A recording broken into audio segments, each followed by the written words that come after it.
কক্সবাজার উন্নয়নের জন্য যে সমস্ত বাধাগুলো আমরা সামনে দেখেছি সেগুলোর একটা সমাধান হবে।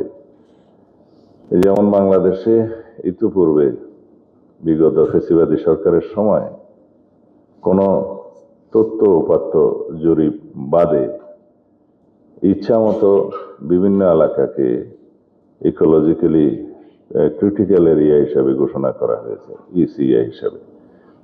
সেখানে কক্সবাজার আছে, কুয়াকাটা আছে, সিলেট সুনামগঞ্জের বহু জায়গা আছে, ট্যুরিজম স্পটের বহু জায়গা আছে। সেখানে যৌক্তিকভাবে যেগুলো ট্যুরিজম স্পট হিসাবে আমাদেরকে সংরক্ষিত রাখতে হবে, সেখানে কিছু বিধিনিষেধ আরোপ করা যায়।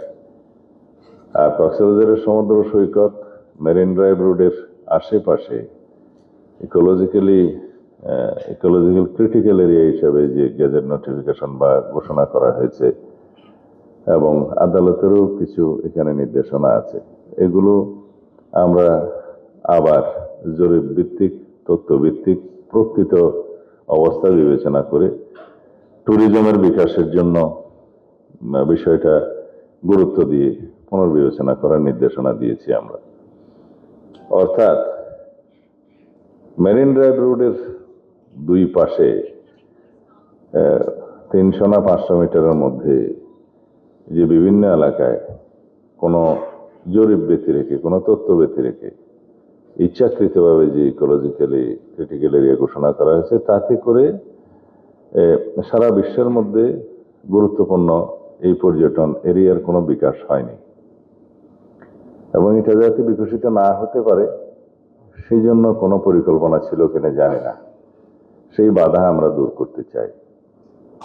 আন্তর্জাতিকভাবে পৃথিবীর বিভিন্ন স্থানে আমরা ট্যুরিজমের জন্য বিখ্যাত যে শহরগুলো আছে, যে সি বিচগুলো আছে, প্রয়োজনে সেগুলো আমরা স্টাডি করব, সেই পরামর্শ আমরা দিয়েছি। সেখানে যেভাবে পর্যটনের বিকাশের জন্য বিভিন্ন বিষয়াবলী ধারণ করা হয়েছে এবং সমুদ্রের এই সি বিচের উপর দিয়ে যে ওয়াকিং স্টেজের মতো করা হয়, উডেন ফ্লোর, সেগুলো করা এবং এটাকে কি বলে, সমুদ্রের মধ্যে যে যায় পিয়ার্স নির্মাণ করা, হেলিকপ্টার ল্যান্ডিং এর মতো প্ল্যাটফর্ম করা, এগুলো আমি পৃথিবীর বিভিন্ন দেশে দেখেছি। আটলান্টা সিটিতে আছে, বিভিন্ন পাতায়া বিচে আছে, আরো বিভিন্ন শহরে বিখ্যাত সি বিচ যেখানে আছে সেখানে আছে। সেই মডেলগুলো আমাদেরকে ফলো করতে হবে। আমাদের মনে রাখতে হবে রব্বুল আলামিন প্রকৃতিগতভাবে আমাদেরকে একটা কক্সবাজার দিয়েছে, আমাদেরকে গভীর সমুদ্র বন্দর করার মতো জায়গা দিয়েছে। সেগুলো সব কক্সবাজারের সীমানার মধ্যে। এটা আল্লাহর অশেষ রহমত। 100 কিলোমিটারেরও বেশি longest, widest, Sandy, virgin sea beach দিয়েছে, সেটা কক্সবাজারেই আছে। এটাকে আমাদের এক্সপ্লোর করতে হবে। এখানকার পর্যটন সম্ভাবনাকে আমরা পূর্ণাঙ্গভাবে বাস্তবায়ন করতে চাই। আমাদের স্বপ্নকে আমরা বাস্তবায়ন করতে চাই।